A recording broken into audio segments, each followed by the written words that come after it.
지금 홋카이도 앞바다에서 30m에 달하는 거대한 지각의 도약이 준비되고 있습니다. 안녕하세요. 오늘 여러분께 전해드릴 소식은 단순히 먼 나라 일본의 이야기가 아닙니다. 이카이도 동쪽 쿠릴 해구에서 규모 9.3에 달하는 초거대 지진이 임박했다는 도호쿠 대학 연구팀의 최신 보고서가 나왔습니다. 400년 동안 응축된 에너지가 이제는 더 이상 버틸 수 없는 임계점에 도달했다는 분석입니다. 그런데 이상하지 않습니까? 보통 큰 지진이 오기 전에는 크고 작은 전조 지진들이 땅을 흔들며 신호를 주기 마련인데 왜 유독 이 지역은 지도상에서 구멍이 뚫린 듯 고요한 공백역으로 남아있을까요? 마치 거대한 맹수가 숨을 죽이고 사냥감을 노리는 듯한 이 소름 돋는 침묵의 진짜 이유를 영상 중반부에 상세히 설명해드리겠습니다. 오늘 영상은 평소보다 훨씬 깊이 있는 정보를 담아 약 15분간 진행됩니다. 일본에 거주하는 지인을 걱정하시는 분들, 그리고 우리 동해안의 안전을 묻는 수많은 댓글에 대한 답을 오늘 이 영상 하나로 정리해드립니다. 현재 한반도 기압 배치와 함께 전국 17개 주요 도시의 상세 예보를 전해드리고 지진 발생 시 각 지역별 행동 강령을 구체적으로 짚어보겠습니다. 특히 영상 마지막에는 여러분이 가장 궁금해하시는 지진 공백력의 비밀과 2011년 동일본 대지진보다 이번 예보가 왜 더 위험한지 그 과학적 근거를 공개하겠습니다. 지금 쿠릴 해구의 상황을 이해하기 위해서는 판의 움직임을 먼저 보셔야 합니다. 태평양판은 매년 8cm라는 엄청난 속도로 북미판 밑으로 파고들고 있습니다. 이것은 마치 거대한 컨베이어 벨트가 땅속으로 빨려 들어가는 것과 같습니다. 하지만 지금 이 벨트가 어딘가에 걸려 멈춰섰습니다. 판과 판이 강력하게 맞물린 고착 현상이 발생한 것인데 이 고착된 면적의 에너지가 쌓이면 땅은 활시위처럼 팽팽하게 휘어지게 됩니다. 도호쿠 대학 연구팀이 해저 관측 지점인 G21, G22, G23에서 측정한 결과 지각이 매년 7cm 이상 판의 이동 방향과 똑같이 움직이고 있다는 사실이 밝혀졌습니다. 이것은 판이 미끄러지지 않고 함께 끌려 들어가고 있다는 명백한 증거입니다. 17세기 이후 400년 동안 이 상태가 지속되었다면 산술적으로 30m 이상의 지각 변동 에너지가 이미 저축되어 있다는 결론이 나옵니다. 이제 한반도로 눈을 돌려보겠습니다. 오늘 우리나라는 이동성 고기압의 영향을 받아 대체로 맑고 포근한 날씨를 보이겠습니다. 하지만 지진이라는 재난은 날씨가 좋을 때 가장 방심하기 쉽습니다. 전국 17개 도시의 상세 날씨와 함께 각 지역의 지진 취약점도 하나씩 짚어보겠습니다. 먼저 서울입니다. 최저기온 5도, 최고기온 13도로 완연한 봄 기운이 느껴지겠습니다. 서울은 거대한 고층 빌딩 숲입니다. 쿠릴 해구에서 규모 9급 지진이 발생하면 지진파 중 주기가 긴 장주기, 지진동이 서울의 고층 빌딩들을 공명시킬 수 있습니다. 진동이 멈춘 후에도 건물 내부 엘리베이터가 멈추거나 계단실에 균열이 생길 수 있으니 직장인 여러분은 대피 경로를 오늘 점심시간에라도 한 번쯤 확인해 보시기 바랍니다. 인천은 최저 4도, 최고 11도입니다. 바닷바람의 영향으로 서울보다는 다소 쌀쌀하겠습니다. 서해안 지역은 동해보다 쓰나미의 직접적인 영향은 적습니다. 하지만 지진 발생 시 수도권 인프라가 마비될 경우 물류의 중심인 인천항의 역할이 중요해집니다. 항만 관계자분들은 재난 시 대응 매뉴얼을 다시 한번 점검해 주십시오. 수원은 최저 3도, 최고 14도로 일교차가 10도 이상 크게 벌어지겠습니다. 경기 남부 내륙은 지반이 단단한 편이지만 노후된 저층 빌딩이나 연립주택이 밀집한 지역은 지진 진동에 취약할 수 있습니다. 담장 옆이나 낙하물이 우려되는 곳은 피해서 주차하시기 바랍니다. 잠시 여기서 여러분의 시선을 잠시 돌려보겠습니다. 우리가 흔히 쓰는 인공위성 GPS는 바다 밑 6,000m 깊이까지는 전파를 보내지 못합니다. 그런데 어떻게 과학자들은 해저 지각이 7cm 움직였다는 것을 콕 집어낼까요? 방법은 음파와 위성의 융합입니다. 측량선이 해저 관측 장비와 음파를 주고받으며 거리를 계산하고 그 순간 배의 정확한 위치를 위성이 잡아내는 방식입니다. 파도가 치고 조류가 흐르는 바다 위에서 이런 정밀 측정을 해냈다는 것은 이 연구 결과가 단순한 공포 조장이 아니라 정밀한 과학적 팩트라는 점을 시사합니다. 자, 다시 지역별 예보로 가보겠습니다. 춘천은 최저 영하 1도, 최고 15도입니다. 강원 내륙은 아침 기온이 영하권으로 떨어지니 농작물 냉해에 주의하셔야 합니다. 강원도는 산악지형이 많아 지진 발생 시 산사태 위험이 큽니다. 최근 산불로 지반이 약해진 곳이 있다면 더욱 주의가 필요합니다. 강릉과 속초를 포함한 동해안 지역은 오늘 가장 중요한 지역입니다. 최저 6도, 최고 16도로 따뜻하겠지만 마음은 경계심을 늦추지 말아야 합니다. 쿠릴 해구에서 규모 9.3의 지진이 발생하면 동해안으로 쓰나미가 도달할 수 있습니다. 댓글에서 많은 분이 물으셨습니다. 일본이 방파제 역할을 해주지 않느냐고요. 안타깝게도 홋카이도 동쪽에서 발생한 쓰나미는 오후츠크해를 돌아 동해로 진입할 수 있는 경로가 있습니다. 도착 시간은 1시간에서 2시간 내외가 되겠지만 해안가 저지대에 계신 분들은 해수면에 갑작스러운 변화가 보인다면 즉시 높은 곳으로 이동해야 합니다. 청주와 대전은 최저 2도에서 3도, 최고 14도에서 15도 분포를 보이겠습니다. 충청권 내륙은 철도와 도로의 요충지입니다. 강한 진동으로 인해 고속도로 교량이나 철로에 미세한 변형이 생기면 대형 사고로 이어질 수 있습니다. 운전 중에 강한 진동이 느껴진다면 비상등을 켜고 속도를 줄여 우측에 정차하는 습관을 들여야 합니다. 세종은 최저 2도, 최고 15도로 쾌적하겠습니다. 정부 청사가 밀집한 세종은 국가재난컨트롤타워가 있는 곳입니다. 오늘 같은 평온한 날에 각 부처의 비상연락망과 재난 대응 시스템이 제대로 작동하는지 훈련이 필요합니다. 전주와 광주는 최저 4도에서 5도, 최고 16도로 따뜻한 봄볕이 내리쬐겠습니다. 호남 지역은 넓은 평야지대가 많습니다. 지진 발생 시 건물보다는 주변 시설물의 붕괴나 가스관 파손에 의한 2차 피해를 더 경계해야 합니다. 가정 내 가스밸브 차단 장치가 정상인지 꼭 확인하십시오. 목포는 최저 6도, 최고 13도입니다. 해안가 방조제나 항만시설물 근처에서는 지진동에 의한 집안 액상화 현상이 일어날 수 있습니다.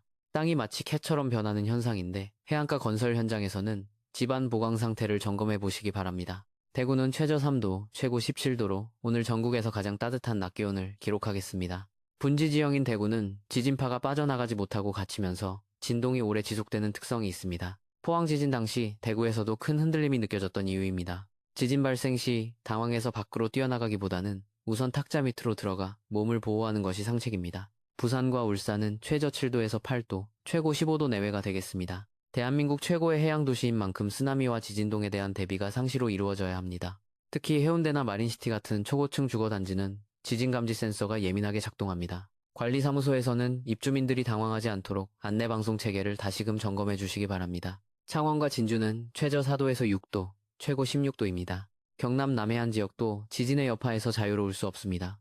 최근 빈번해진 주변국 지진 소식에 불안해하시는 분들이 많은데 평소 비상식량과 손전등 그리고 라디오를 구비해 두는 것만으로도 불안감을 실질적인 대비책으로 바꿀 수 있습니다. 제주는 최저 9도, 최고 15도입니다. 제주도 동쪽에 사시는 시청자분께서 쓰나미 걱정을 많이 하셨습니다. 지리학적으로 볼 때 슈카이도에서 시작된 쓰나미가 제주까지 큰 위력을 유지하며 오기는 어렵습니다. 일본 규슈와 본토가 거대한 벽처럼 막아주고 있기 때문입니다.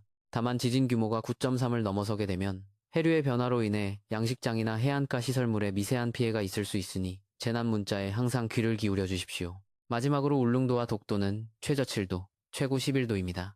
우리나라 영토 중 지진 발생 시 가장 먼저 파고의 변화를 감지할 수 있는 최전방입니다. 이곳의 해수위 관측 데이터는 본토 국민들의 안전을 지키는 소중한 정보가 됩니다. 오늘도 독도를 지키는 대원분들과 주민분들의 안전을 기원합니다. 이제 여러분의 일상에 꼭 필요한 조언을 3가지 그룹으로 나누어 전해드리겠습니다. 첫째, 일반 시민과 직장인 여러분입니다. 오늘 출근하실 때 혹은 퇴근하실 때 주변에 있는 대피소 표지판을 한 번이라도 찾아보십시오. 우리가 매일 지나치는 지하철역이나 튼튼한 공공건물이 가장 가까운 대피소입니다. 재난은 우리가 가장 평범한 일상을 보낼 때 찾아옵니다. 스마트폰에 재난 알림 앱을 설치하고 소리를 켜두는 작은 행동이 여러분의 생명을 구합니다. 둘째, 운전자와 물류업 종사자분들입니다. 지진 발생 시 가장 위험한 곳은 다리와 터널입니다.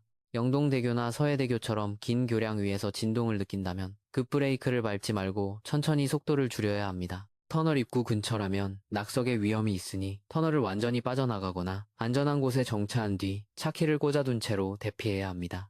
구조활동을 위해 길을 비워두는 성숙한 시민의식이 필요합니다. 셋째, 농어민과 어르신 여러분입니다. 많은 어르신이 댓글로 걱정을 남겨주셨습니다. 혼자 계실 때 땅이 흔들리면 얼마나 무섭겠습니까? 하지만 기억하십시오.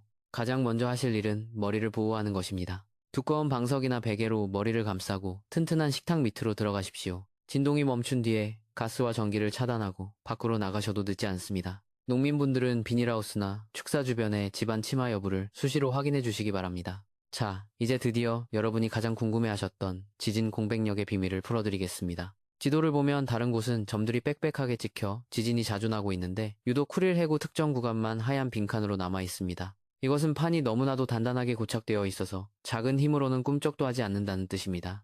마치 낡은 문은 열 때마다 끼익 소리를 내며 에너지를 분산시키지만 새 문은 꽉 닫혀 있다가 한꺼번에 강한 힘을 주어야 쾅 하고 열리는 것과 같습니다. 이 공백력이 길어질수록 나중에 터져나올 에너지는 기하급수적으로 커집니다. 400년이라는 시간은 이 문이 꽉 잠긴 채 엄청난 압력을 견뎌온 시간입니다. 과학자들이 지금 당장 지진이 나도 이상하지 않다고 말하는 이유가 바로 여기에 있습니다. 그렇다면 2011년 동일본 대지진과는 무엇이 다를까요? 당시 규모 9의 지진은 일본 도호쿠 지방을 초토화했습니다. 하지만 이번에 경고된 규모 9.3은 숫자상으로는 겨우 0.3 차이지만 지진의 에너지는 약 3배나 더 강력합니다. 쓰나미의 높이 또한 20m를 상회할 것으로 예측됩니다. 이는 아파트 7층 높이의 물벽이 시속 수백 킬로미터로 달려오는 것과 같습니다. 우리가 단순히 일본의 불행을 구경만 할 수 없는 이유는 이 정도 규모의 지진은 전 지구적인 지각판에 영향을 주기 때문입니다. 한반도의 지각 또한 이 거대한 힘에 의해 동쪽으로 몇 센티미터 이동하거나 내륙의 활성 단층을 자극할 우려가 있습니다. 과거 기록을 보면 17세기에 발생했던 이 지역의 지진은 기록이 전무할 정도로 처참했습니다. 당시 왕카이도에는 정주 인구가 적어 피해 기록이 적었지만 현대 사회에서는 다릅니다. 삿포로를 비롯한 주요 도시와 원전시설, 그리고 수많은 관광객이 이 위험지대에 노출되어 있습니다. 최근 삿포로 여행을 계획하시거나 일본 북부 지역으로 출장을 가시는 분들은 방문 지역의 대피 지도를 반드시 스마트폰에 저장해 두시길 권고합니다. 오늘 내용을 세 줄로 요약해드립니다. 첫째, 얌카이도 앞바다 쿠릴 해구는 400년 만에 초거대 지진 임계점에 도달했습니다. 둘째, 지진 공백력의 고요함은 곧 닥칠 거대한 폭발의 전조일 가능성이 매우 높습니다. 셋째, 한반도 역시 그 영향권에서 완전히 자유롭지 않으므로 평상시 대피 요령을 숙지해야 합니다. 댓글을 통해 많은 분이 일본의 독도 영유권 주장이나 과거사를 언급하며 분노 섞인 의견을 주셨습니다. 하지만 자연재해 앞에서는 국경도 이념도 없습니다. 인명피해가 최소화되기를 바라는 마음은 우리 모두가 같을 것입니다. 또한 일본에서 발생하는 대형 지진은 우리 동해안의 안전과도 직결되는 만큼 우리는 감정보다는 차가운 이성과 과학적 데이터로 대비해야 합니다. 내일 아침 7시에도 기상청과 일본 방재당국의 최신 데이터를 분석하여 가장 빠르고 정확한 소식을 전해드리겠습니다. 오늘 전해드린 지역별 날씨와 지진 대비 정보가 여러분의 안전한 하루에 조금이나마 도움이 되었기를 바랍니다. 구독과 알림 설정을 해두시면 긴급 상황 발생 시 누구보다 빠르게 대피 정보를 받아보실 수 있습니다. 여러분의 소중한 가족과 지인들에게도 이 영상을 공유하여 평소 재난에 대비하는 습관을 함께 만들어 가시길 부탁드립니다. 완카이도에 지인이 계신 분들, 그리고 동해안 지역 주민 여러분 모두 오늘 밤 평안하시길 바랍니다. 자연은 우리가 준비된 만큼만 그 피해를 허락합니다. 오늘도 안전하고 건강한 하루 보내시기 바랍니다. 감사합니다.